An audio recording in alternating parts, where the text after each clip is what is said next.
Kenapa mereka nak tuntut QLSP 2.0 bersasar ini sangat-sangat? Guys, what's up guys? Assalamualaikum dan salam sejahtera kepada korang semua yang sudi menonton Saja Sembang. Dalam episod ini aku nak jelaskan kepada kalian semua kenapa mereka nak tuntut.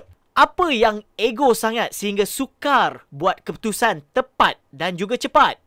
Please lah, ini isu betul-betul untuk rakyat. Bukan politik PN ke, ataupun PH ke, ataupun BN, GPS, GRS, apa, ayam semua. Tidak. Siapa mereka ini yang tercicir ini? Kalau kita lihat, semua kategori yang tercicir ini ialah yang meminta untuk pengeluaran QLSP 2.0 bersasar. Yang mana mereka dapat impak daripada COVID-19 yang masih lagi ke belakang. Kalau kita lihat kat sini, mereka ini bukannya pengundi PRU15. Ada di antara mereka yang mungkin mereka ini undi PN ataupun mereka juga undi PH. Dan mungkin juga mereka undi BN, GPS dan GRS. Dan kalau kita lihat kat sini yang meminta, masing-masing ni semuanya terkesan. Dan tak kira pun fahaman politik sekalipun. Tak percaya? Cuba komen kat bawah. Dan siapa lagi rakyat yang tercicir ini? Mereka juga tetap kategori B40, M40 yang mana berusia 30 tahun dan ke atas yang memiliki simpanan QLSP.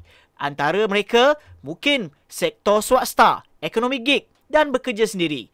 Dan yang seterusnya, siapakah rakyat yang tercicir ni? Tetap kategori B40, M40 dan juga T20 yang mana perlu penyelesaian segera disebabkan hutang yang menimbun dan membebankan. So, kalau kita lihat dekat sini, apa yang perlu mereka nak selesaikan? Rumah sewa, loan kereta, ansuran rumah sendiri yang tertonggak dan bil-bil tertonggak.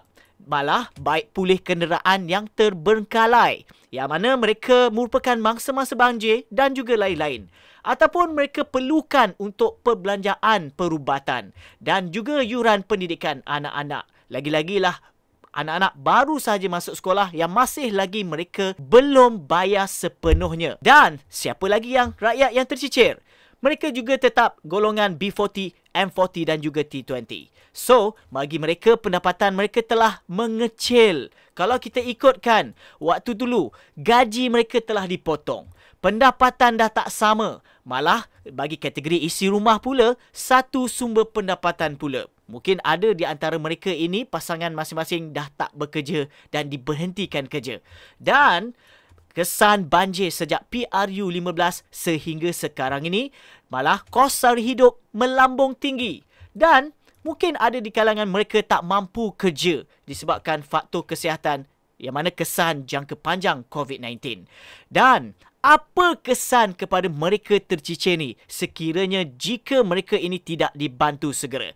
Ingat guys, kategori ini tak kiralah B40 ke, M40 ke, T20 ke, mereka tetap golongan yang tercicir sekiranya mereka meminta untuk tuntut pengeluaran QLSP 2.0 bersasar ini. So, apa kesannya? Krisis besar kepada negara kalau kita lihatkan sekiranya mereka tak dibantu dengan segera.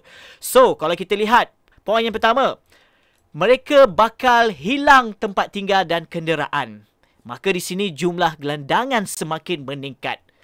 Dan lambakan rumah yang dirampas, sekiranya kau bayangkan lelongan tak berjaya, timbul pula isu hartanah.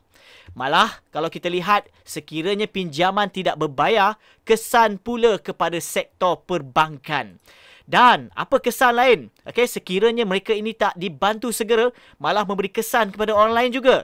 Bil utility seperti TNB, TM, DAI dan lain-lain. Dan ini akan memberi kesan aliran tunai kepada syarikat-syarikat ini.